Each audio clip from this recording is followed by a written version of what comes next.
Para continuar con la entrega de los videos que me fueron solicitados para la, para la asignatura de etnografía de la comunicación, en este caso vamos a dar revisión al texto Un recorrido por la teoría de la valoración de Peter White, ¿no? Un comentario que me gustaría hacer respecto a la introducción al menos, si no es que al texto en general, es que mm, me parece un poquito como estos collages, haciendo una analogía, ¿no? Como estos collages en los que se sale el pegamento por los lados de las partes que lo constituyen, ¿no? Me parece bastante errático y en caso de que, quizás esto ya sea sumar mucho, pero en caso de que el texto incluyera una fe de ratas, me parece que tendrían que incluirse 5 cuartillas más, ¿no? Entonces, bueno, eso nada más respecto a la edición y a la traducción que se hace, que a veces me parece cojea, o quizás es un punto en los que cojea el texto. Sin embargo, bueno, independientemente a todo, hay que verlo un poquito más de manera aterrizada, ¿no? El texto, que en verdad me parece interesante, pues es una postura que, si bien no había considerado, ahora me parece un medio por el cual también se le puede entrar, ¿no? Ya hablaremos un poquito más de las partes de que se compone, haremos un poquito un análisis y quizá un par de críticas ahí a la construcción de la teoría. Sin embargo, bueno, como habiendo dicho esto, pues vamos a hacer a un lado la introducción, porque me parece más conflicto, me parece que genera más problemas de los que resuelve. Entonces, bueno, yendo un poquito a los antecedentes que él llama orígenes, los orígenes de la teoría de la valoración y el modelo de tenor de la lingüística sistémico-funcional, un nombre bastante acá, ¿no? Como acostumbramos en lingüística. Bueno, él menciona dos antecedentes, ¿no? Por una parte, la campaña de Write It Right entre los 80s y 90s, y por otra parte, el autor Poynton, ¿no? En particular dice sus artículos de 1985 y 1990, los cuales, pues bueno, eh, se podrá dar lectura a ellos en un momento, o un poco más adelante, ¿no? Posteriormente. Entonces, bueno, dice un poquito que los alcances o las contribuciones que tiene al menos Write It Right es, retomando un poco las palabras del texto, dice: entre los distintos dominios discursivos se encontró necesario investigar en qué contextos, por qué medios lingüísticos y con qué objetivos retóricos los escritores comunican juicios de valor, atribuyen sus proposiciones a fuentes externas o modalizan sus emisiones. Me parece un buen ojo crítico, quiero decir, ¿no? El que tiene el autor al identificar ese tipo de problemas en una campaña que es más bien como de, pues, no precisamente de alfabetización, pero pues sí como este tipo de enseñanza que se da en las escuelas marginales o con desventaja, según la traducción, ¿no? Bueno. Ahora, en dos dice el trabajo de Poynton, en particular los mencionados antes, 1985 y 1990, dice: proporciona un modelo de lo interpersonal en relación con el contexto social. Dentro de esto se identifican tres dimensiones: el poder o estatus, el contacto y el afecto, ¿no? En estos no vamos a profundizar mucho porque en realidad, bueno, si bien sirven de antecedente pues para su análisis y para su teoría, eh, bueno, no es precisamente el fundamento del texto, ¿no? No es precisamente donde debamos centrarnos, sino ya en el análisis que él hace de todo esto, ¿no? Sin embargo, bueno, vamos a abordarlo muy, muy velozmente. Dice: así se han identificado los principios de reciprocidad, proliferación y contracción, ¿no? El primero, es decir, el de reciprocidad, dice: un acceso equivalente a los recursos gramaticales refleja equivalente poder o estatus entre los participantes, ¿no? Esto se manifiesta, pues él menciona un poco como con el habla coloquial y tal, que pueda ser una conversación entre compas, ¿no? Entre amigos, qué sé yo, entre sucedáneos. Eh, Ahora, el número 2, el principio de proliferación, dice: cuanto mayor sea el grado de interacción o contacto social entre los participantes que interactúan, mayor es el conjunto de opciones lingüísticas disponibles, ¿no? Entre más contacto, él menciona, pues habrá un crecimiento en el léxico, en las expresiones que ellos comparten y obviamente pues por las que se puedan comunicar. El tercero va un poquito en el mismo tenor y dice el principio de contracción: cuanto mayor sea el grado de interacción contacto social entre los participantes, es más probable que empleen formas contractas, abreviadas y elípticas, ¿no? Eso, digo, va en el mismo tenor por el grado de contacto social que se mantiene. Sin embargo, al parecer, pues están contrapuestas, ¿no? Una se dedica a la amplificación y otra a la reducción, entonces por ahí también él identifica que cojean, ¿no? Al menos la teoría esta de Poynton. Entonces dice, ya uniendo un poquito ambas posturas o ambos antecedentes. Él dice, el proyecto de Write It Right estaba descubriendo la necesidad de una mejor comprensión de la semántica discursiva del tenor. Son todos estos principios que explicamos antes, ¿no? Los investigadores necesitaban comprender mejor las consecuencias retóricas y de posicionamiento social que se asocian con las variadas opciones que ofrece la lexicogramática. Por otra parte, para Poynton, el contacto rastrea las pistas de la frecuencia de interacción entre los participantes de un intercambio comunicativo y la cantidad de tiempo que esos participantes han estado involucrados en una relación social. Ya después él desecha un poquito la idea y dice que más allá del factor social, pues es más como el tipo de contacto que hay, ¿no? Si es directo, si es indirecto y cómo esto afecta. Por ejemplo, él menciona los medios de comunicación y los textos históricos o científicos. Entonces, bueno, a partir de esos se distinguen diferentes pautas, ¿no? De comunicación entre lector, escritor o hablante, escucha, ¿no? Entonces, bueno, ya un poquito dejando esto de lado. Él menciona, para concluir esta sección, podemos decir que el proyecto Write It Right había revelado la necesidad de comprender más profundamente las consecuencias retóricas que se asocian con la elección de un valor interpersonal en lugar de otro, y la necesidad de identificar la solidaridad ideológica o valorativa como un parámetro clave en torno al cual varían los aspectos interpersonales del contexto social, ¿no? Entonces, bueno, eso ya lo vamos, como dije, ya lo vamos a dejar de lado para retomar ahora sí la postura que verdaderamente nos importa, ¿no? Dice, se titula Reseña de los 3 sistemas de valoración. Los 3 sistemas de valoración son, por una parte, la actitud, por otra parte, la apreciación y por otra parte, la gradación, ¿no? Que él en otros términos dice compromiso, ¿no? A esta última. Vamos a revisar estas 3 y un poquito los alcances que tienen y de qué se componen, ¿no? Entonces dice, la actitud incluye los significados por los cuales los textos o hablantes atribuyen un valor o una evaluación intersubjetiva a los participantes y los procesos, ya sea relacionados con respuestas emocionales o con sistemas de valores culturalmente determinados. Así, la actitud se compone de 3 pues sí, de 3 variantes.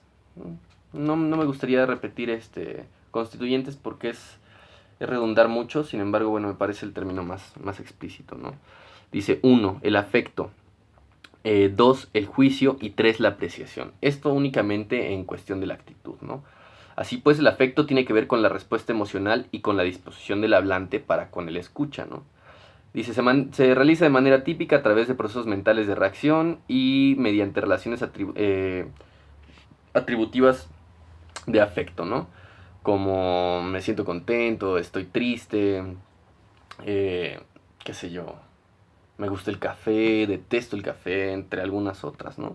Aquí comienza ya un poquito, bueno, desde estos primeros principios vamos a empezar a articular un poquito lo que sería una crítica a su teoría, ¿no? Él dice, los valores de afecto pueden ser categorías negativas o positivas, ya que cada significado se ubica a lo largo de una escala de fuerza o de intensidad desde bajo a alto, ¿no? Entonces aquí identificamos pues la primera escala o continuum, ¿no? Que es por ahí por donde va a ir la crítica, ¿no?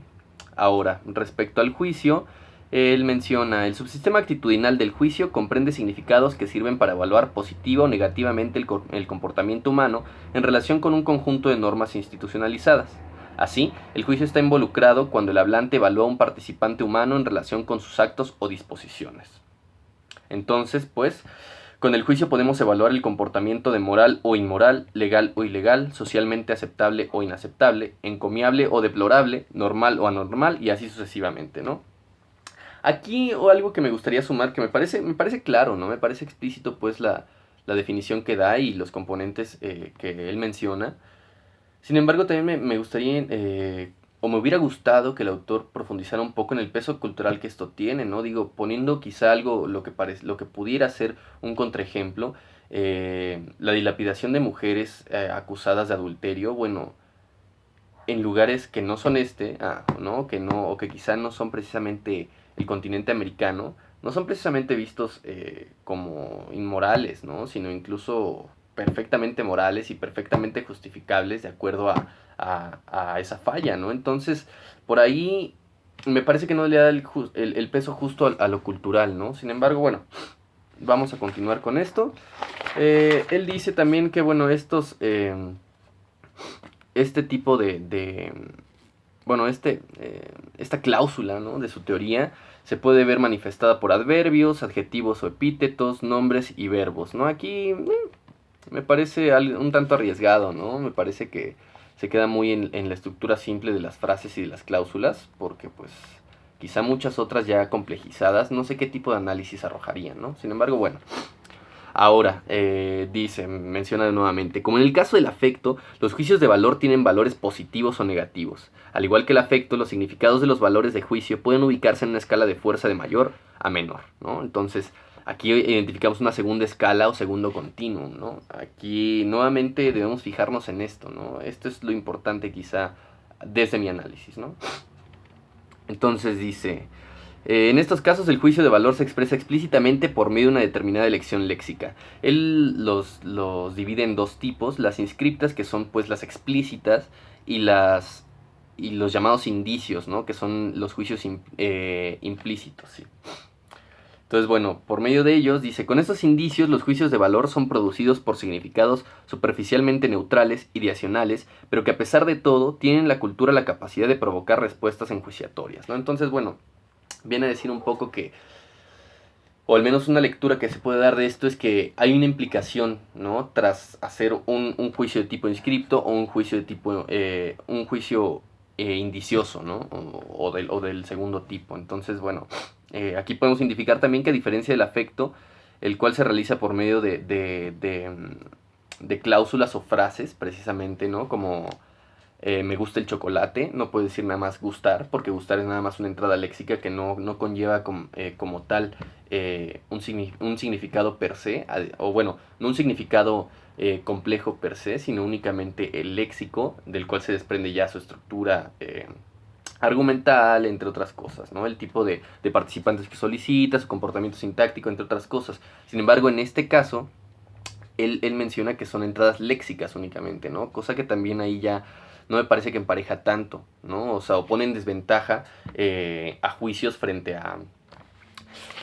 a la actitud. Ahora, un poquito más adelante, él menciona, bueno, algunos otros, el último subtipo pues de estos, él lo menciona como la apreciación. El título de esto es Evaluar productos y procesos, la apreciación, ¿no? Entonces, como una definición, él aporta, o él dice, la apreciación es el sistema por el cual se hacen evaluaciones de productos y procesos. Incluye los valores que caen bajo el encabezado general de estéticos y también de una categoría no estética de valoración social. Entonces, bueno, esto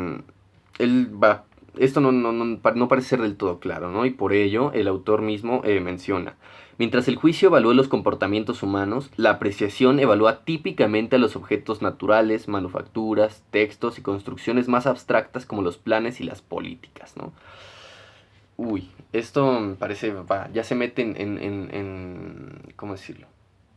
Pues sí, pisa otras aguas, ¿no? O pisa otros terrenos más fangosos en los cuales, pues, no sé, amplía demasiado el espectro y me parece que ahí los tipos que él proporciona no son suficientes para los estímulos que ofrece el fenómeno, ¿no? Entonces, bueno, por otra parte, nuevamente poniendo atención en especial a esto que viene, dice, como en el caso del afecto y del juicio, los valores de apreciación tienen valores positivos o negativos. También pueden ubicarse en un continuum de mayor a menor fuerza de intensidad, ¿no? Entonces, aquí vemos una tercera escala o continuum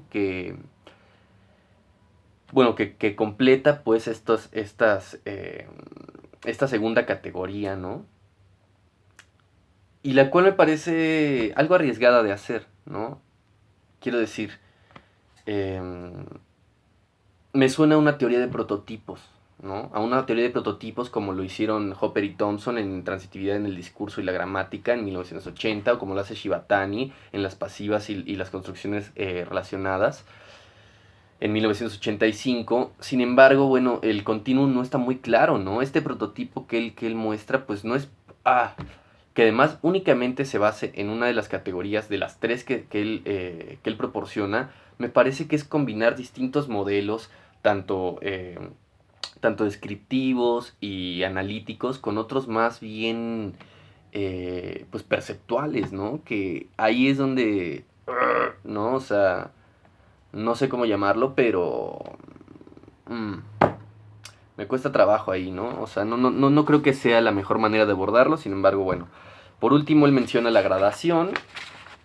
Y dice, en la gradación nos preocupan los valores que proporcionan escalas de grado, ya sea en términos de fuerza interpersonal que el hablante adjudica a una emisión, como en términos de la precisión con que un elemento pone en foco una relación de valor. Aquí volvemos a lo mismo que mencionaba el collage, ¿no? Me parece que el orden está invertido. Antes ya mencionó el foco y no nos ha dicho qué es el foco. Si bien no ha mencionado la fuerza porque no ha sido necesario, bueno, ahí ya se hace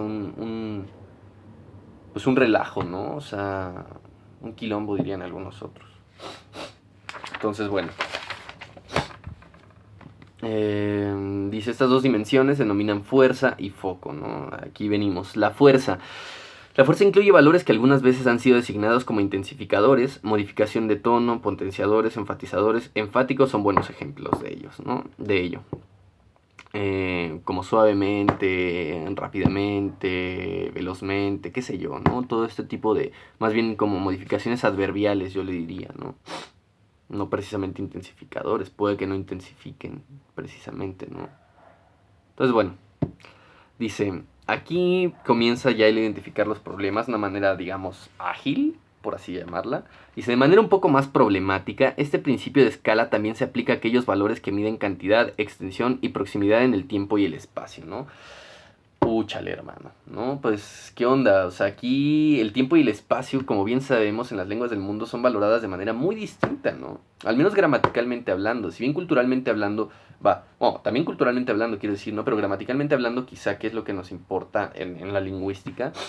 Sabemos que hay algunas lenguas que no tienen tiempo siquiera, ¿no? O, qué sé yo, o sea, ¿cómo decirlo? O que tienen esta valoración temporal de futuro no futuro, ¿no? Entonces ahí no podemos hacer quizá esas generalizaciones tan de amplio espectro porque las mismas lenguas nos hablan, ¿no? Nos hablan y nos dicen, man, esto no va, o sea, ahí es el conflicto. Él lo identifica, sin embargo, bueno, ya comenzando a introducir las conclusiones, me parece que está dedicado más a lenguas, pues, como de tradición indoeuropea, ¿no? Nuevamente, como la gran mayoría de teorías que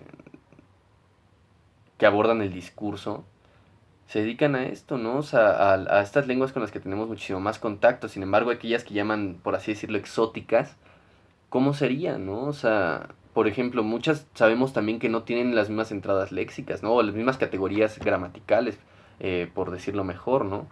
Muchas no tienen adverbios y los expresan por medio de verbos, lo cual pondría pues en contradicción algunas de las valoraciones que él hizo, ¿no? O de los prototipos, sí, de las categorías gramaticales por medio de las cuales se expresan dichas valoraciones, ¿no? Entonces, ahí ya no encaja, ¿no?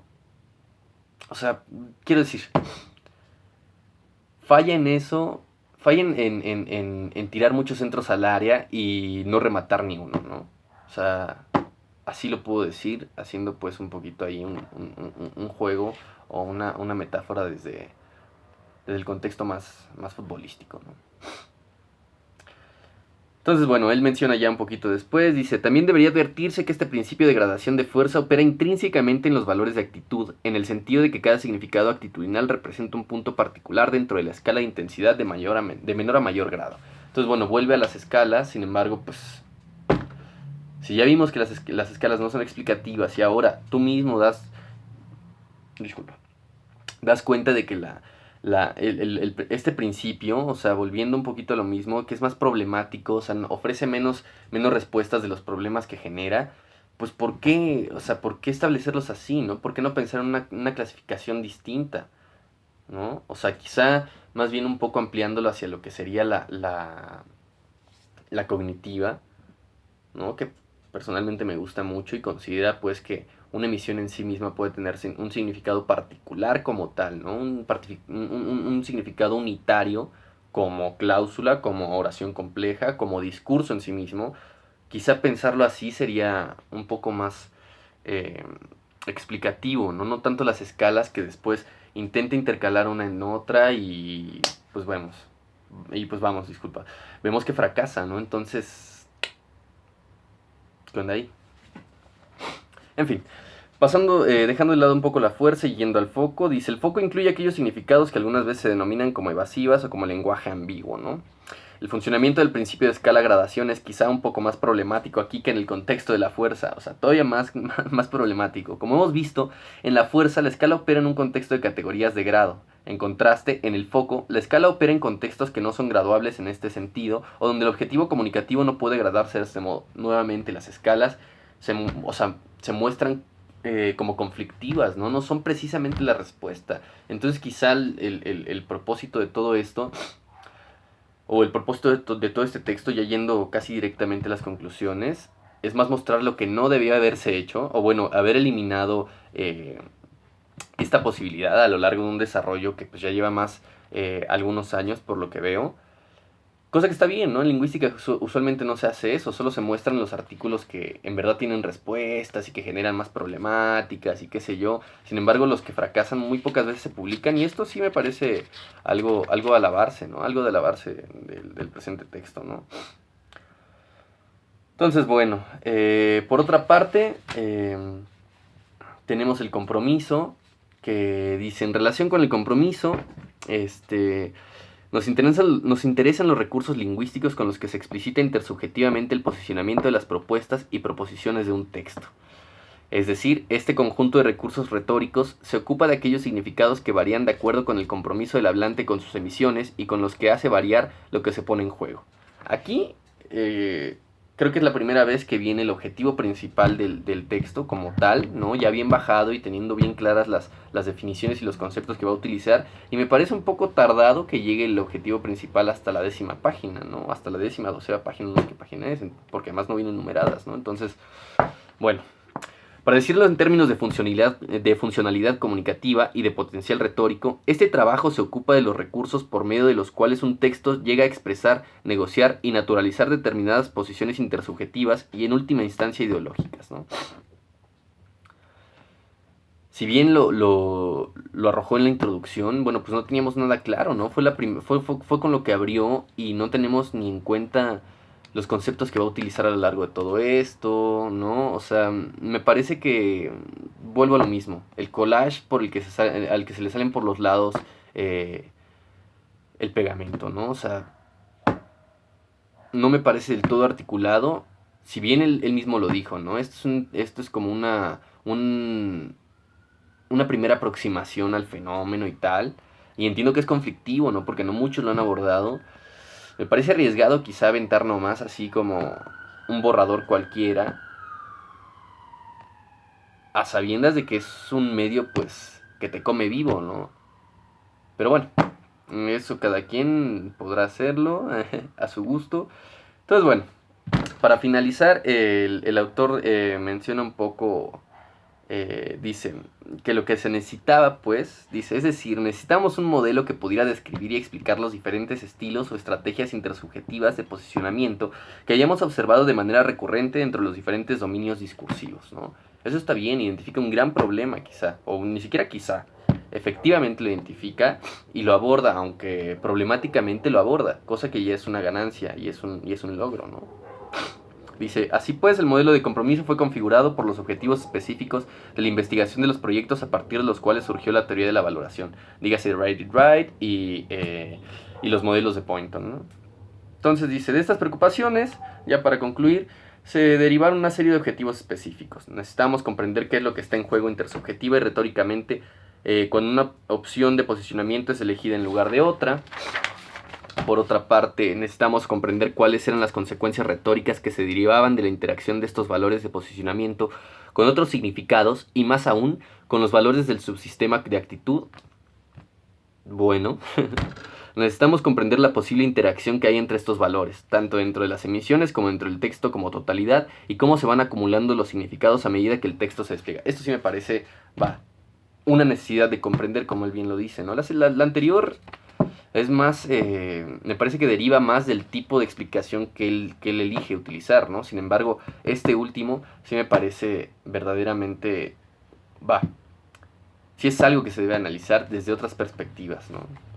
cosa que aunque lo intenta y no me convence del todo, sí me gustaría leer las siguientes intervenciones que haga respecto al tema o los nuevos desarrollos que él ofrezca, ¿no? En fin, esta fue una un poco extensa revisión del texto. Espero que se pueda subir a YouTube.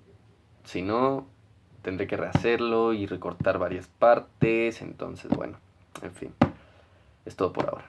Muchas gracias.